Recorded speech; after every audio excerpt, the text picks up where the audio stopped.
Sears put out an arm around Malcolm's shoulder, pretending to use him as a crutch as he walked towards the English bench. It wasn't a bench, really.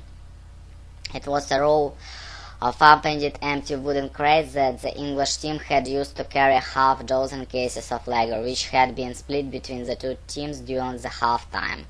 A very civilized bunch, Malcolm had decided, if they went down like cardboard. They reached the sideline, and Sears dropped heavily onto one of the crates, beckoning Malcolm to create a cross from him. A few of the English players gradually congratulated him by patting his shoulder, and someone handing him a cold beer. Across the field, his American colleagues celebrated the victory by dropping their shorts and mooing the English team. Malcolm could easily pick out a carry stand posterior among the half-dozen pink-hued plants. "Charming," Sears said. Then he turned away from the embracing sight and slapped Malcolm on the knee. "I guess this is pretty strange to tell you that you've got the job." Malcolm couldn't contain the smile that tore across his face.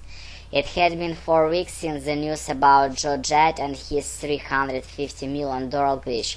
Also, Kippy Osaka was still officially open, with Carney and Bill off trying to raise money for their own fund.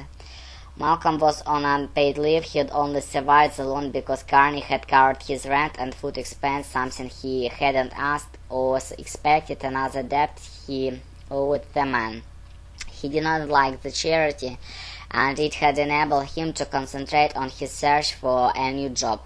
After a fair amount of research and some long talks with the car, he'd make Barron's his first choice. A carry had been hired by the English firm the morning after the Georgia departure. Turns out they had been looking him for quite some time. One of the first things he did once he started his new job was to push Malcolm's resume across the Teddy Sears' desk.